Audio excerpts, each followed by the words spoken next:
ছোটকালে ভাবতাম কবে যে বড় হব, কবে বড় ভাইদের মতো ঘুরে বেড়াবো, কবে বড় ভাইদের মতো উড়ে বেড়াবো। কিন্তু এটা ভাবতাম না যে বড় হওয়ার পর এতটা কষ্ট সহ্য করে নিতে হবে আর এতটা ধৈর্যশীল হতে হবে। ছোটকালটাই বেস্ট ছিল। স্কুলে পড়তাম, স্কুলে যাইতাম, স্কুল থেকে আসতাম, প্রাইভেট পড়তাম, বন্ধুদের সাথে খেলাধুলা করতাম। স্কুলে গিয়ে টিফিন পিরিয়ডে অন্যরকম একটা মজা মস্তি, স্কুল পালানোর একটা মজা। তখন লাইফটা অনেক প্যারা মনে হতো কি যে এই পড়াশোনার ভাল লাগে না, কবে যে পড়াশোনা শেষ হবে, কবে যে বড় হব, কবে যে বড় ভাইদের মতো উড়বো, ঘুরবো ফিরবো, বাইক নিয়ে এখানে যাবো ওইখানে যাইবো। তখন বুঝতাম না বড় হওয়ার পর এতটা ধৈর্যশীল আর এতটা কষ্ট সয়ে নিতে হবে। তখন শুধু একটা জিনিসই ভাবতাম যে বড় হলে কেউ আমাকে আর আটকাতে পারবে না, কেউ আমাকে আর বাধা দিতে পারবে না। কিন্তু বড় হওয়ার পর যে এতটা কষ্টর সম্মুখীন হতে হবে, এতটা ঝই ঝামেলার সম্মুখীন হতে হবে, ফিউচার নিয়ে, ফ্যামিলি নিয়ে, নিজের কেরিয়ার নিয়ে এত টেনশনে পড়তে হবে, কখনো ভাবি নাই। কোনো একদিন আমার এক বড় ভাই আমাকে বলছিল যে এখন ছোট আছিস, অনেক ভালো আছিস, যখন বড় হবি তখন বুঝবি যে বড় হওয়ার কতটা জ্বালা, কতটা ডিপ্রেশন, কতটা পেইন মাথায় কাজ করে বড় হওয়ার পর।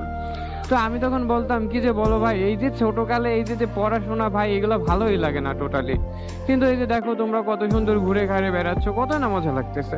তখন ভাইয়া আমাকে বলছিল যে আমি যদি পারতাম এই ছোট্টকালে ফিরে যাইতে, তাহলে আমি এখনই যাইতাম, আমি এই জীবনে আর কখনোই থাকার চেষ্টাও করতাম না। তখন বুঝতে পারি নাই যে ভাইয়া এই কথাটা কেন বলতেছে, বাট এখন বড় হওয়ার পর বুঝতে পারছি ভাইয়া ওই কথাটা ওই দিন কেন বলছিল আমাকে। এখন বড় হওয়ার পর আমি নিজেও ঠিক সেই জায়গাটায় আসছি, ঠিক ওই সময় আমার ভাইয়া যে জায়গাটায় ছিল। এখন বুঝতেছি যে বড় হইলে কত দায়িত্ব ঘাড়ের উপর এসে পড়ে।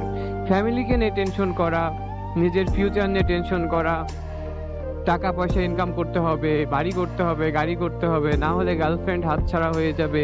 পড়াশোনা করে বয়স শেষ হয়ে যাচ্ছে, চাকরি পাচ্ছি না, বাবার বয়স হয়ে যাচ্ছে, মার বয়স হয়ে যাচ্ছে, এদিকে আমার চাকরি হচ্ছে না, আমার গার্লফ্রেন্ডের বিয়ে হয়ে যাচ্ছে, পছন্দের মানুষকে হারাইতেছি, চারিপাশ থেকে বন্ধু বান্ধব হাওয়া হয়ে যাইতেছে, একা হয়ে যাইতেছি। আসলে ভাই কতটা যে কষ্ট হয় এটা আসলে বলে বোঝানোর মতো ক্ষমতা নাই। এখন নিজের কাছেই মনে হয় যদি ছোটকাল ফিরে পাইতাম, আমি আবার ছোটকালে চলে যাইতাম। ছোটকালটা কত না সুন্দর ছিল। ঘুম থেকে উঠে মক্তবে যাইতাম, বন্ধু বান্ধবের সাথে খেলাধুলা করতাম, স্কুলে যাইতাম আসতাম, মাথার ভিতর কোনো টেনশনই ছিল না। কিন্তু কখনো ভাবিনি যে বড় হওয়ার পর এত টেনশন করতে হবে। বড় হওয়ার পরে যে এখন একটা গাড়ি আছে, পিছে আমার বন্ধু আছে, ঘুরতেছি ফিরতেছি ঠিক আছে, কিন্তু মাথায় একটা অন্যরকম টেনশন রয়েছে। রাতের বেলা ঠিক মতো ঘুমাইতেও পারি না। কিন্তু ছোটকালে এরকম কখনো কোনো প্রবলেমে পড়ি নাই।